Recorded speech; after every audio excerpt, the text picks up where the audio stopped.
All right. Good afternoon, everybody. Thank you so much for joining. This is a brand new channel. This is the very first episode. Welcome to Crime Crunchies. I am Courtney C. I am your host. I work in the media, but I am brand new to this space. I love true crime. I've been following a lot of the different cases, most recently Karen Reed, and watched every single day on Court TV and thought I would jump in to the true crime community. And I'm so excited to have everybody joining. I hope that you become a crime crunchie. And I do ask that if you can, if you'd like to, please subscribe, like, comment, and share. Since this is a brand new channel, I appreciate any support that I can get. All right, so let me get my screen shared. Let's see, get my little thingy here. And again, I am happy to have everybody here. Get this going. Get this done. Having some technical difficulties. All right, so let me skip the screen sharing right now. Thank you for your assistance while we do this. This is brand new. Again, so today I thought I would talk about, we just got done with Karen Reed, and there's so much fallout from the trial. And I personally was on the side of her being innocent. I absolutely did not think that the prosecution proved that she had anything to do with what happened to John O'Keefe.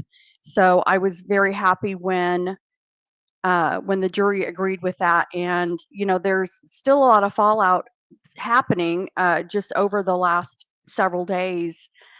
The With Officer Dever, she didn't like to be called Deaver, but Officer Dever, she was just a gem. The commissioner was asked after a meeting with the mayor any comments about him meeting with Dever, and he referred to her as this person and didn't acted like he didn't have anything to do with Karen Reed, didn't know anything about it and what Officer Dever was even doing and involved. So that was very, very odd. But beyond all of that, there's another story happening that people haven't really talked about, and I'm not sure how many people even are aware of this. So before Karen Reed, Massachusetts, their police culture is revolting. I will just say, and again, these are my opinions. This is my commentary, but the police in Massachusetts are absolutely revolting. Sandra Birchmore, I will just tell you about her a little bit first, and then we'll get into some of the similarities between Sandra Birchmore and Karen Reed because there are a lot. So let me get this ready to go. All right, so who is Sandra Birchmore? So Sandra Birchmore was a 23-year-old woman from Stoughton, Massachusetts, who was found dead in her Canton, Massachusetts apartment on February 4th, 2021. That sounds very familiar because we all know Canton. So she's found dead in her Canton apartment. She was remembered by friends and family as ambitious and kind, working as a teaching assistant and taking classes to become a nurse.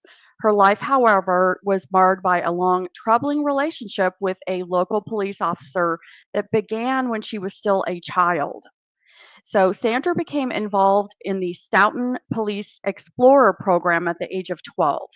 This program was meant to give teenagers a glimpse into law enforcement careers, but in Sandra's case, it exposed her to an officer who would later be accused of SAing her and manipulating her.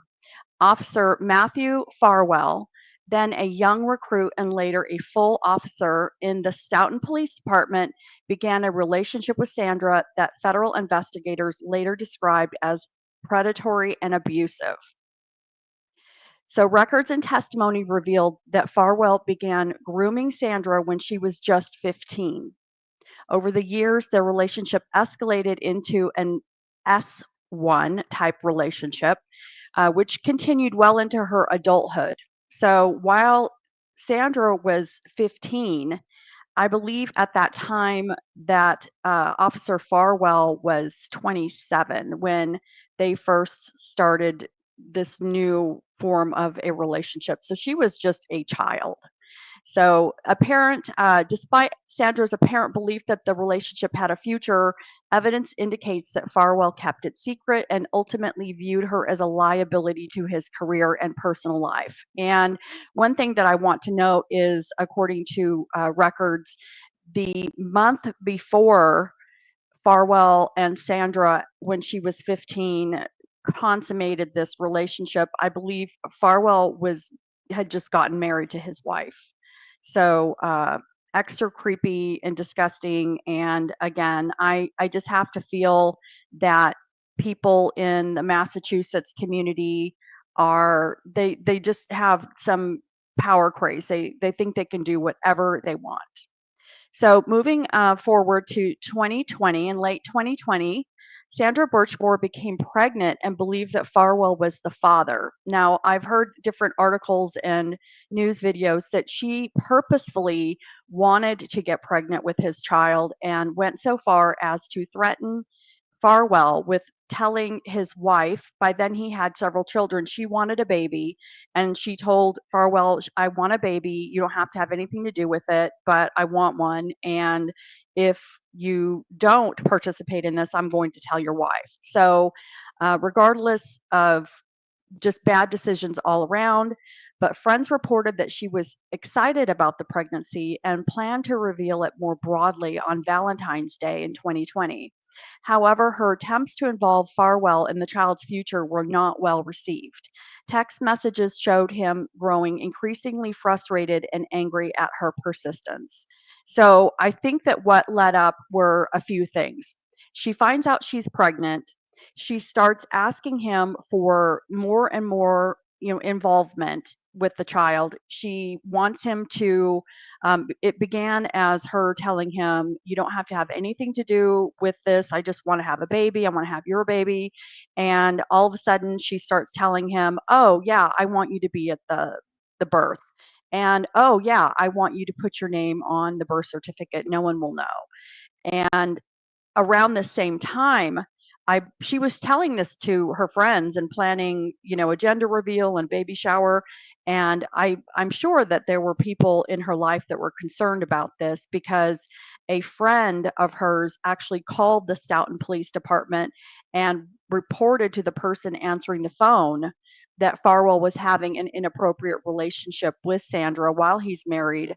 And the person who took the phone call wrote it down and actually handed the note to Officer Farwell and said, hey, I got this message. It's really weird.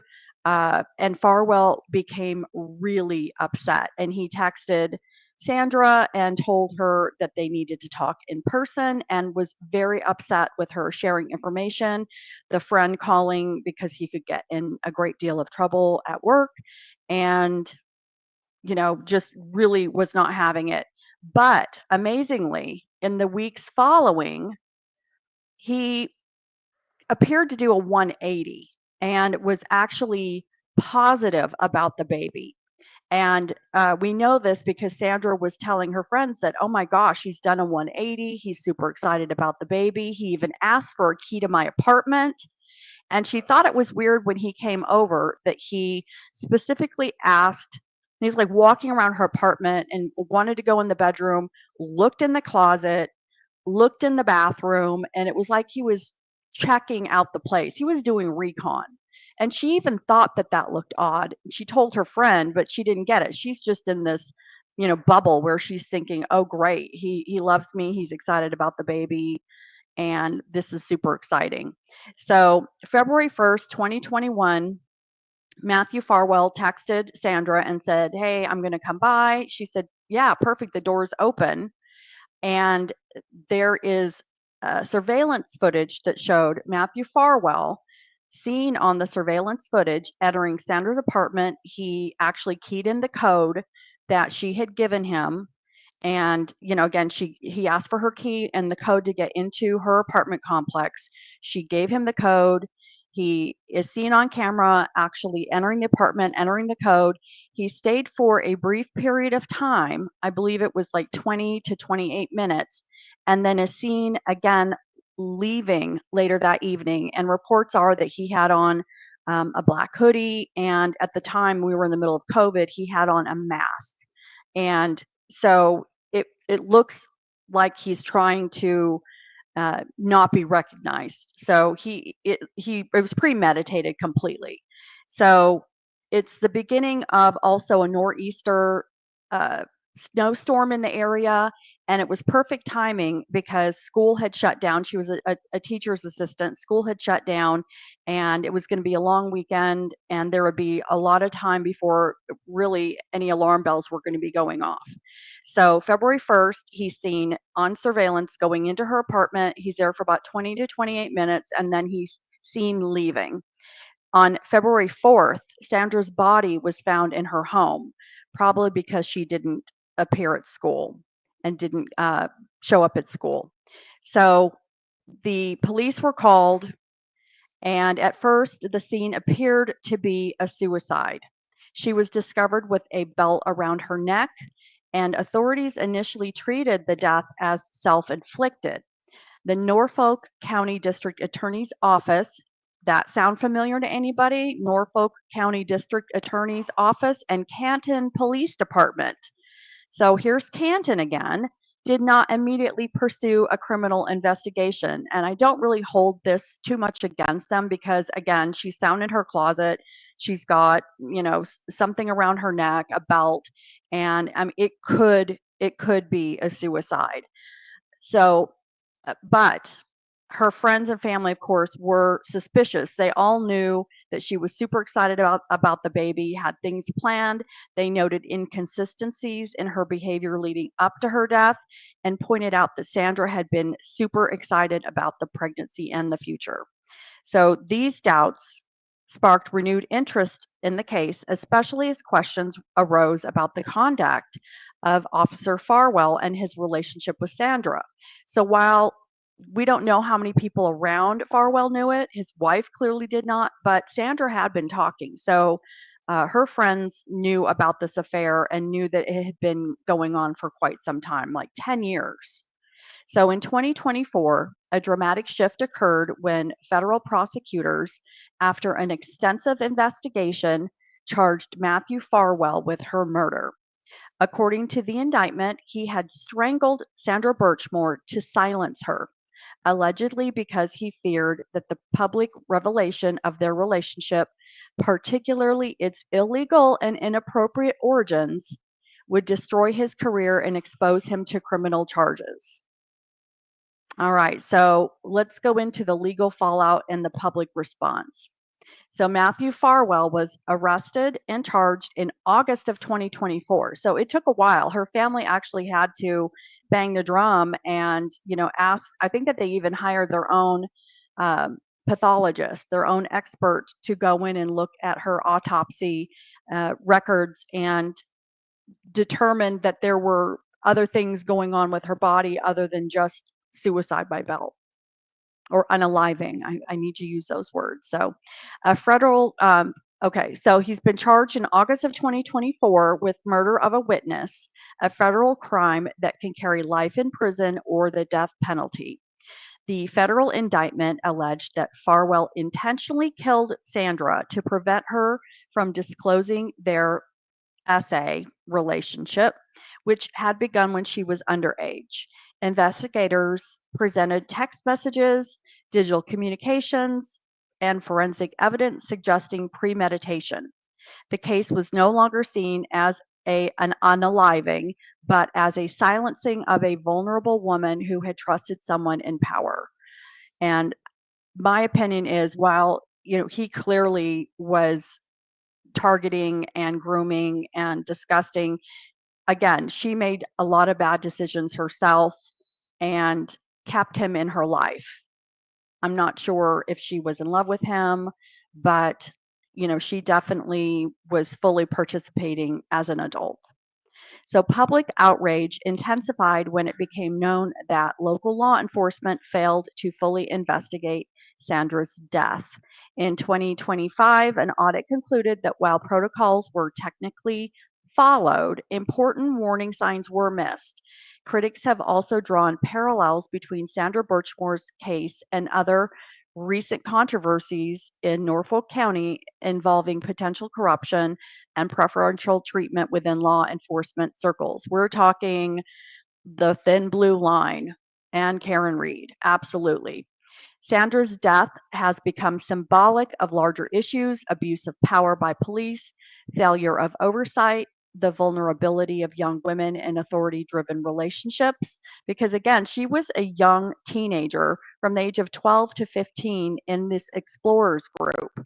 And there's a lot more that I'm going to be diving into about the explorers group and the tentacles that it had. But this is just a long list of failure of oversight with the Stoughton Police Department, and then Canton is being brought in because that's where her apartment was located.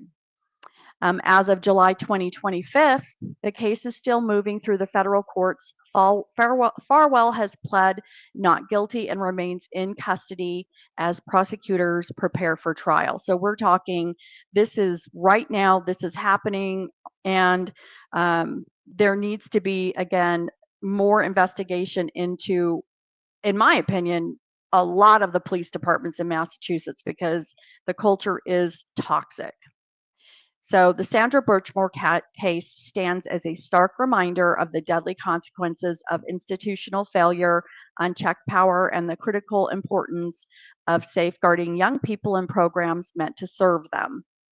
It has prompted renewed calls for reform in youth outreach programs, increased accountability for law enforcement, and justice for victims of long-term abuse. But wait, there's more. Here's the deal.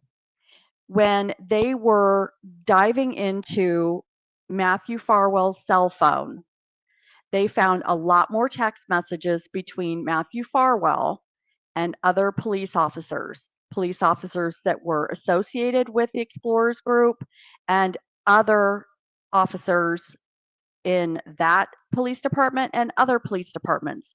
And oh yeah, I didn't mention Matthew Farwell has a twin brother, and his name is William. And surprise, surprise, William had an inappropriate relationship with Sandra Birchmore as well.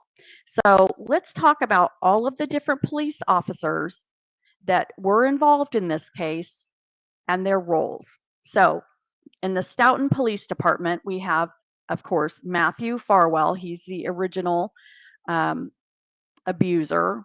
His role, he's a former Stoughton police detective. He was with the department from 2012 to 2022. He was a police explorers instructor in the group. His association with Sandra is he groomed her beginning when she was 15 and he was 27 via the Police Explorers Youth Program. Their relationship continued into her adulthood.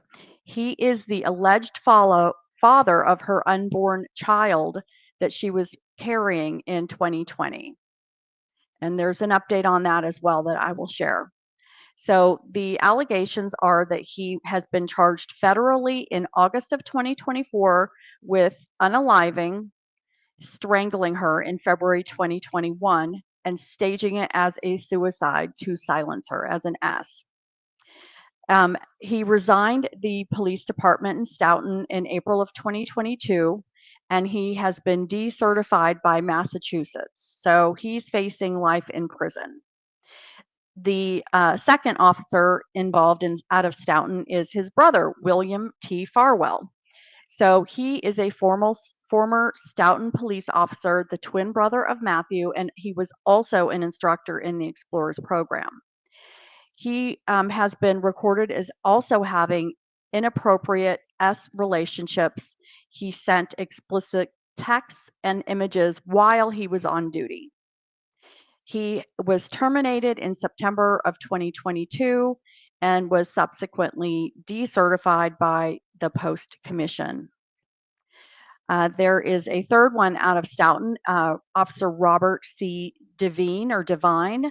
He is a former deputy chief of Stoughton PD, and he led the Explorers program. His association is that he drew her into the program when she was aged 12 or 13. He is also have is alleged to have had a S relationship with her in December of 2020 during duty hours. He was investigated, he was demoted, and he ended up resigning in 2022. His decertification is pending. So I have to think that this Explorers program was definitely part of the good old boys club, and it sounds to me like they knew what they were doing. This is very targeted. What these grown men, I think at the time, Divine, he was probably in his 30s, so a little bit older, but not that old. Okay. And, unfortunately, this is what we see is these predators going into groups where there are young adults, young children, and taking advantage of them, grooming them. And this girl she did not have a chance. I mean, they ruined her. Uh, I don't want to say that she was passed around, but it looks like she was passed around, whether she was willing or not. This just became something that she was okay with. And that's really, really sad. Her youth was stolen from her inappropriately, and she probably felt love for at least Matthew Farwell because they were the ones that had most of the long length relationship. I put in air quotes. So here's some another department, the Massachusetts and Norfolk County investigators. So let's take a look at these players. And again, you're going to hear some names that sound very familiar with the Karen Reed saga. So Lieutenant John Fanning, he is part of Norfolk County Homicide Division. He's also a former Stoughton police department officer. He's now with the State Police Norfolk Homicide Unit. He is involved in investigating Birchmore's death. There is some controversy over investigative thoroughness, again, because it was initially ruled as a suicide. And I think that they just did a surface level investigation. And I don't think that there was a lot really done or punishments handed out until things were really going to start going public. Here's another one that's super creepy. Out of Canton PD, Detective Kevin Albert. Yes, Kevin Albert. And I believe he is the brother of the Alberts where John O'Keefe ended up dead on the front lawn. So this is Kevin Albert out of Canton PD. He was an investigator as well. Sergeant Michael Lank out of the Canton PD, Canton police officers who responded to the February 2021 scene and later transferred the case to the Massachusetts State Police and Norfolk DA, the good old Norfolk District Attorney. So Michael Lank was part of that. Another one was Trooper Nicholas Guarino from the Massachusetts State Police. He is the state police investigator involved, and he's noted in Reddit discussions as part of overlapping investigative teams across related cases. So Guarino is obviously involved with Karen Reed as well. And then here's another goodie. He was very popular with Karen Reed, Lieutenant Brian Tolley of the Massachusetts State Police. So he is another state police investigator mentioned in connection with overlapping cases, i.e. Karen Reed, including the Birchmore investigation. There are also a few other police officers. One of them was actually, and I don't remember his name, but he was a school resource officer at a school, and in the Massachusetts area, he worked with canine animals. It's proven that he had an inappropriate relationship with Sandra Birchmore while he was a school resource officer, and his commanding officer did not take him out of the school, and again, until it was almost public knowledge. So the thin blue line, these guys had each other's back. And for what it's worth, I absolutely support the blue. I support police. I have nothing but respect for what they do. But I think that this culture in Massachusetts just really enabled bad boys to be bad boys. So the FBI hopefully will come in and clean this up and get this cleaned up. Something has to happen with these people. All right. So again, part of my interest in Sandra Birchmore was what are the similarities? What are the uh, where's the overlapping information with Karen Reed? Because of course Karen Reed could not bring up Sandra Birchmore, but there are a lot of people, even retired Canton PD detectives and sergeants, who have come out and openly said that while Karen Reed has been found not guilty and she's been freed of this, Sandra Birchmore is still on the docket. She has not had justice yet, and they really need to look at the poisonous apples, the poisonous tree that's in this area.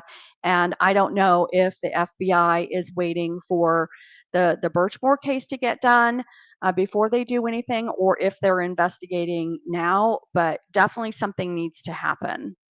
So when we look at Sandra Birchmore and Karen Reed, there is a lot of similarities in these controversial cases involving law enforcement.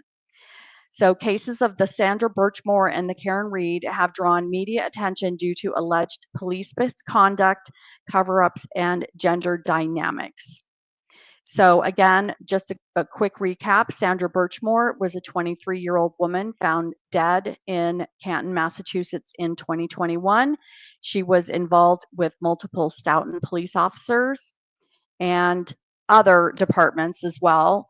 Her death was ruled a unaliving, but suspicions of misconduct and predation persist. The quick overview of Karen Reed was she was charged in 2022 with unaliving Boston police officer John O'Keefe in Canton, Massachusetts, on the front lawn of police officer Albert. The defense claims she is being framed, alleges cover up by local law enforcement.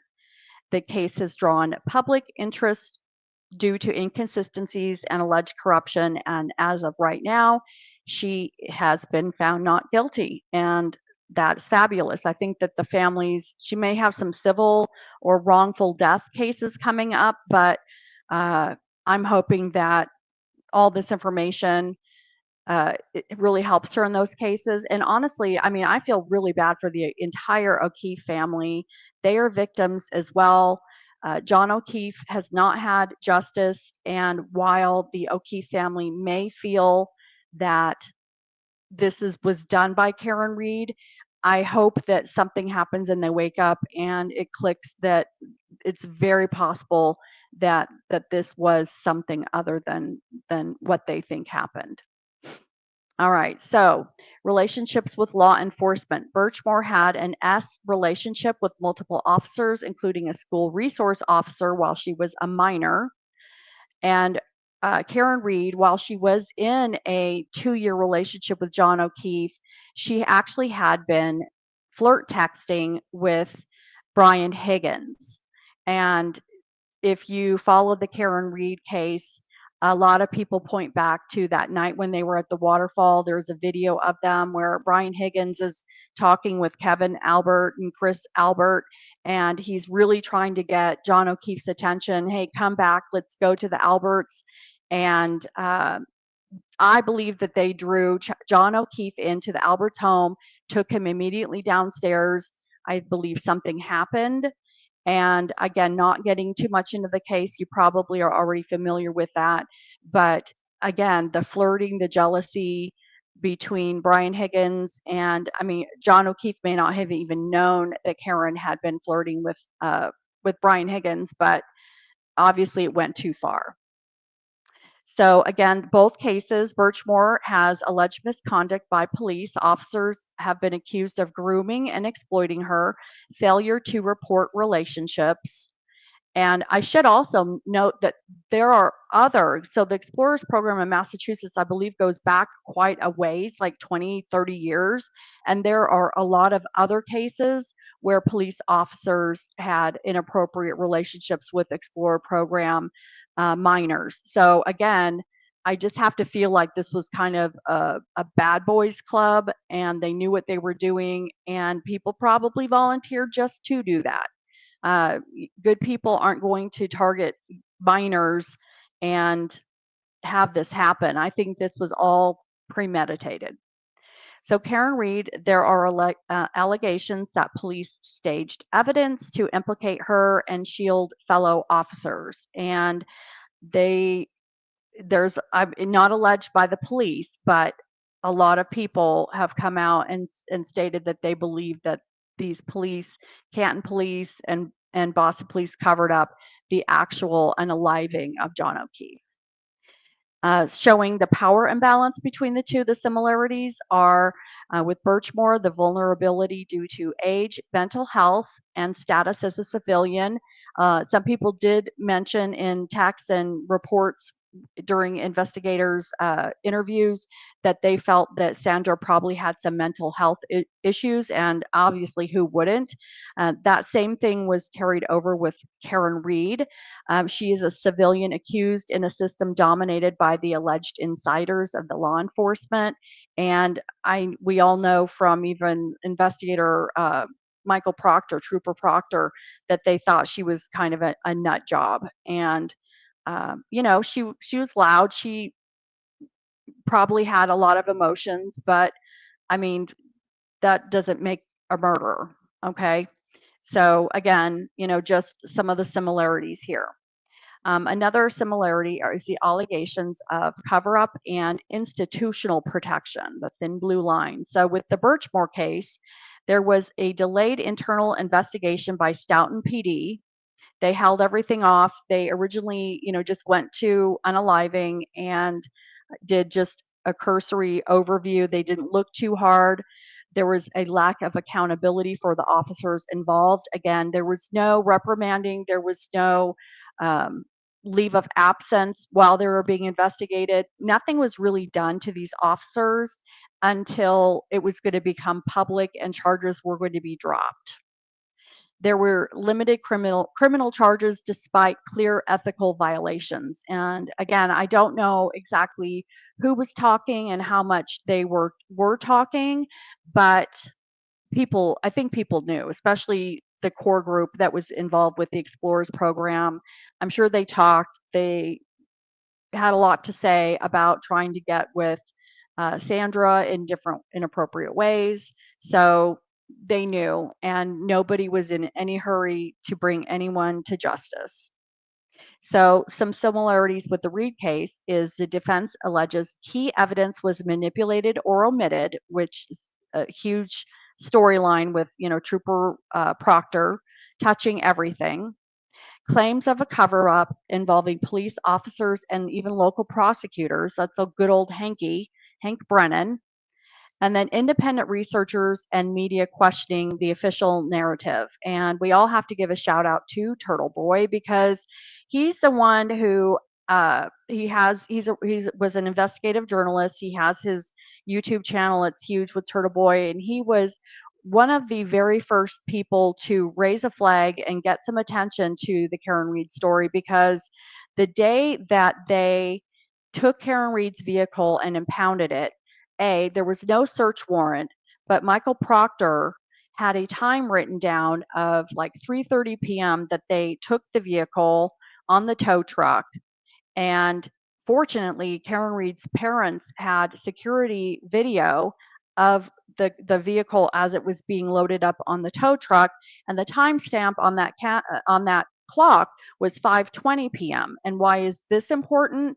Because Michael Proctor fudged the time that they had the vehicle. They took it into the Sally Port in Canton PD, which actually is not where it was supposed to go. There was another place for forensic that the car was supposed to go. They took it out of the way. They took it to the Sally Port at Canton PD. And then there's video of Higgins and Trooper Proctor and someone else in the back for a wildly long time, as per Officer Dever. So when Turtle Boy saw that it wasn't adding up the time that Trooper Proctor had written down that the car had been impounded, something stinky. Okay, something stinky. There is also a pattern in both cases for the officers' roles minimized or downplayed by the departments. Nothing to see here, folks. Just move along.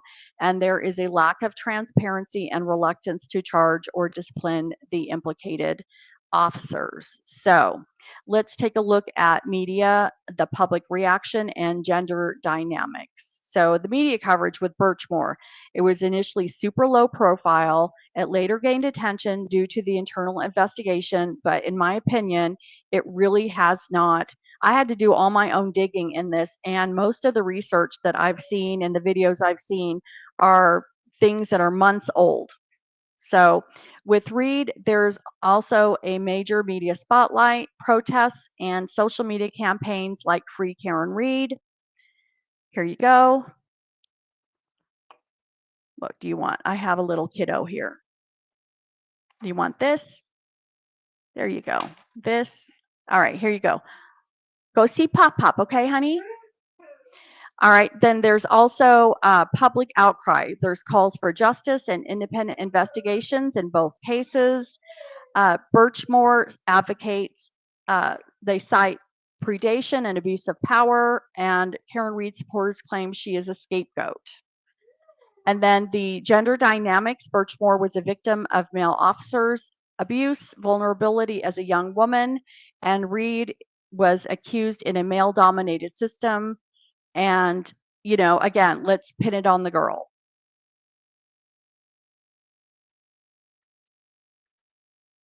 All right, so lots of information here, things that people really need to look at. I'm not sure. Let me look and see. Matthew Farwell, court date. If he's not going to plead out, which of course, and who knows who's going to be doing it, but looks like there was a hearing on July 1st. There is no court date, but I have a feeling that with the publicity that we saw with Karen Reed, that we'll start seeing more like court TV with Vinny, a lot more articles and news shows focusing on this. As things get on the court docket, I imagine that we will start getting a little bit more information about this. And so I kind of wanted to start, this brand new channel with my brand new Crime Crunchies talking about Sandra Birchmore, giving her the coverage and the respect that she deserves. Her life was lost, and the life of her unborn child. And, one of the interesting things is, and I was not surprised at all when I saw this, but it just came out, I believe, a month ago on Court TV. Vinny covered that they did pull fetal tissue, and shocker, the baby was not Matthew Farwell's unborn child. And who would be surprised?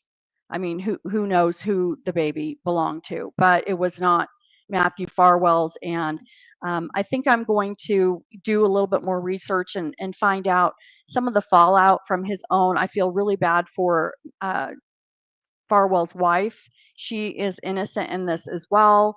I feel horrible for his children. I feel horrible for Sandra's family and the devastating loss that they're facing right now. But it's still early days since they just arrested him in August of 2024.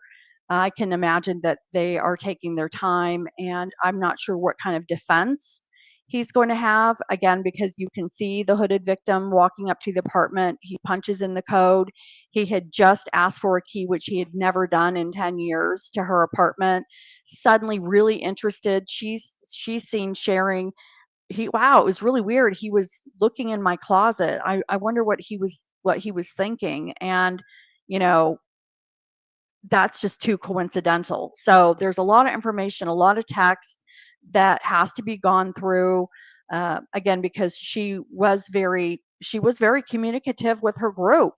Her friends fully knew what was happening. They knew that she had started seeing Farwell when she was at an inappropriate young age. So, um, you know, it's just layers upon layers of of sadness here. So this is what I wanted to cover today, and I am so excited to have Crime Crunchies. I'm so excited to have my crunchies. My little slogan is, at Crime Crunchies, we don't take a bite out of crime, we crunch it. Yee-hoo! So we'll be diving into a lot of that. I actually have a lot of things lined up. Brian Koberger, watched that last week, stunned that he got a plea deal, and Stephen Stearns is coming up. I can't imagine that his defense attorney isn't going to try to get a plea deal because there's so much evidence. It's like, do we even want to sit through this? Do we want Maddie's family to have to sit through this? I mean, there's nothing good. The guy is cooked, completely cooked. So I'm going to probably have a show where I talk about Stephen Stearns. I'm definitely going to be talking about Brian Koberger. There's some different angles that I, want to take a look at and share with you, but it's absolutely free to subscribe. Please do. I appreciate your support of my brand new channel. I will be getting membership levels set up for different Crime Crunchies, different Crime Crunchy levels. So I would love for you to become a Crunchy. And again, like, share, comment. It really helps the channel get going. And I'm so excited to share these interesting stories with you, with all of you. So with that, I will sign out, and I hope everybody stays safe and watch your six. So have a great day. Thanks so much.